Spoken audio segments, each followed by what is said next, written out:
हुकूमत इस वक्त मईशत के हवाले से कॉन्फिडेंस का इजहार कर रही है, इस्तेहकाम के हवाले से कॉन्फिडेंस का इजहार कर रही है। किस हद तक मामला दुरुस्त सिमत में जा रहे हैं? हमारे साथ साबिक वज़ीर ख़ज़ाना और अवाम पाकिस्तान पार्टी के सेक्रेटरी जनरल मिफ्ता इस्माइल साहब मौजूद हैं। मिफ्ता साहब, बहुत शुक्रिया मुझे ज्वाइन करने के लिए। मिफ्ता साहब, मुआशी इस्तेहकाम के हवाले से हुकूमत कॉन्फिडेंस का इजहार कर रही है। 1.2 अरब डॉलर्स का करंट अकाउंट सरप्लस आना, फिर पूरे साल में करंट अकाउंट सरप्लस की एक्सपेक्टेशन होना।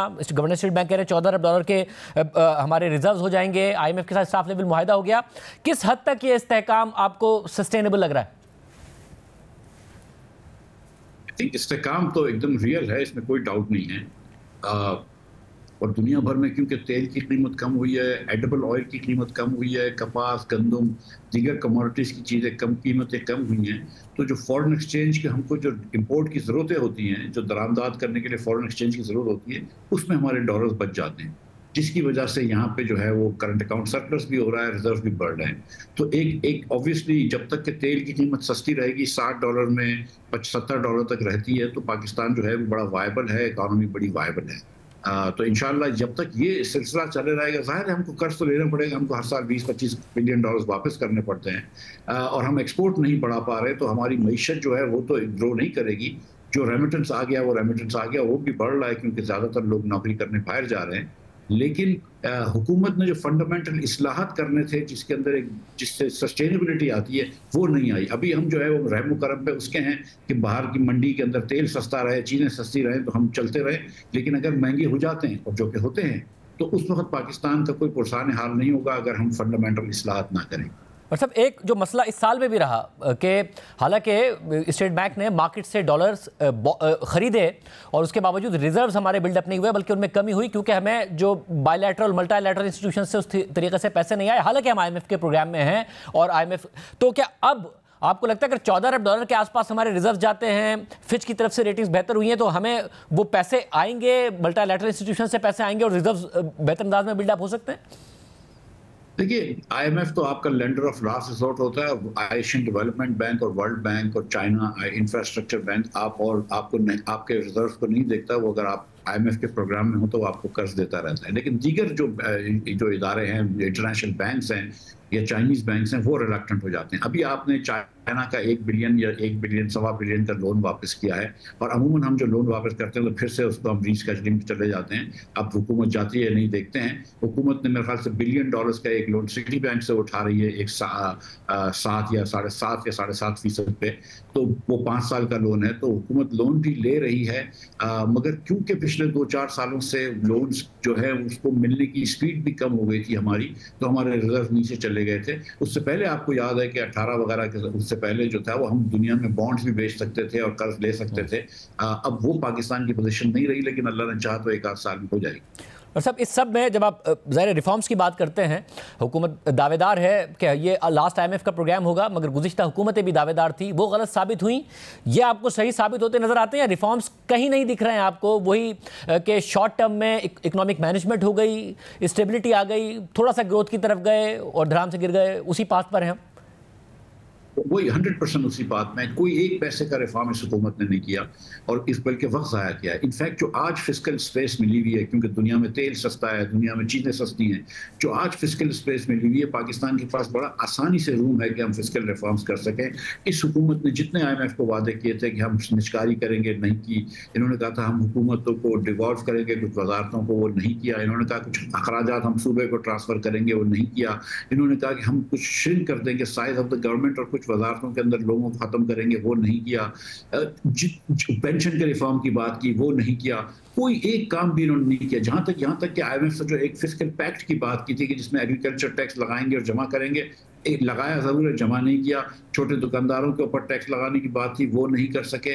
अब ये कि आप देखें ना कि वही पेट्रोल के ऊपर जो है वो आसान टैक्स है, तो पेट्रोल के ऊपर पिछले महीने ₹10 टैक्स बढ़ाया लेवी की सूरत में, इस महीने ₹8 बढ़ाया लेवी की सूरत में। अगेन इनको ये स्पेस मिली हुई है क्योंकि दुनिया में कम हो रहा है। लेकिन जो फंडामेंटल रिफॉर्म्स करने चाहिए आपको, बजट कम करने के लिए NFC के रिफॉर्म करने चाहिए, लोकल गवर्नमेंट के रिफॉर्म करने चाहिए, प्राइवेटाइजेशन के करने चाहिए, डिस्ट्रीब्यूशन लॉसेस कम करने चाहिए, इस हुकूमत ने कुछ भी नहीं किया।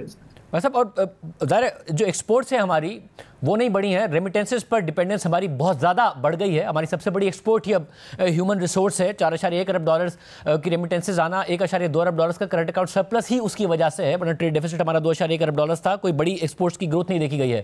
اب جب کوئی بجلی کی قیمتوں میں کمی اور ان چیزوں کے بعد آپ کو لگ رہا ہے کہ ایکسپورٹس ہماری اوپر جا سکتی ہیں بین الاقوامی حالات کو دیکھتے ہوئے بھی, یا اس میں گنجائش آپ کو نہیں دکھ رہی؟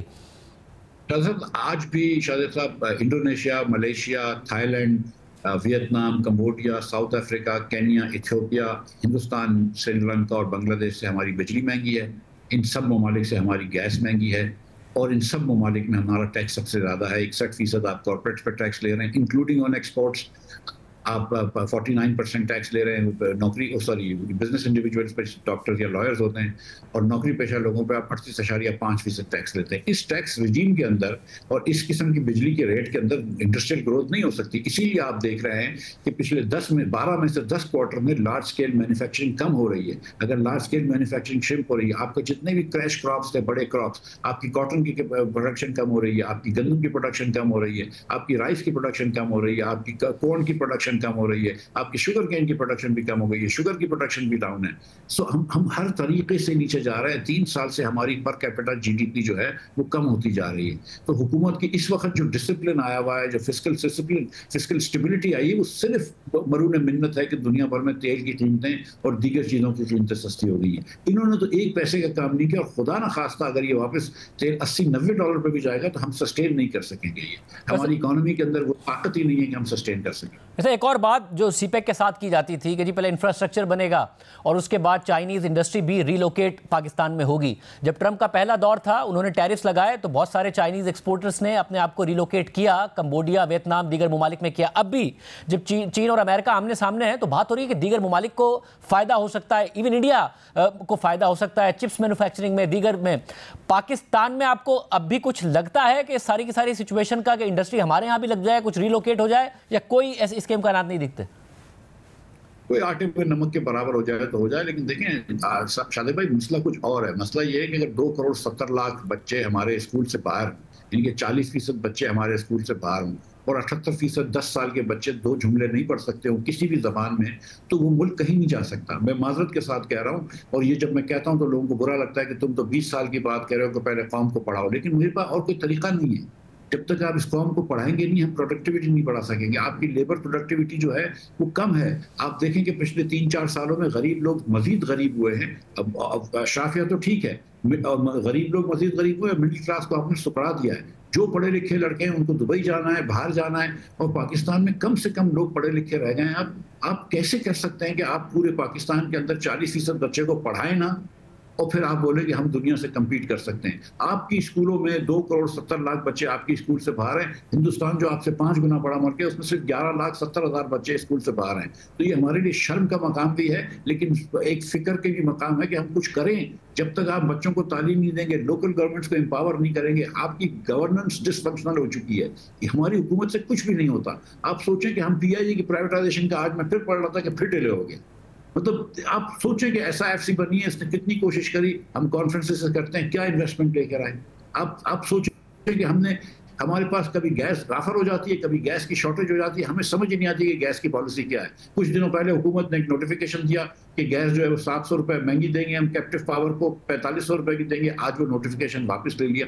مطلب یہ گورنمنٹ جو ہے وہ ڈیلی انسٹنکٹ پہ چلتی ہے. کل شہباز شریف صاحب نے فیصلہ فرمایا کہ بلوچستان کے لیے ان کو اچانک جو ہے وہ لیوی سے پیسے چاہیے.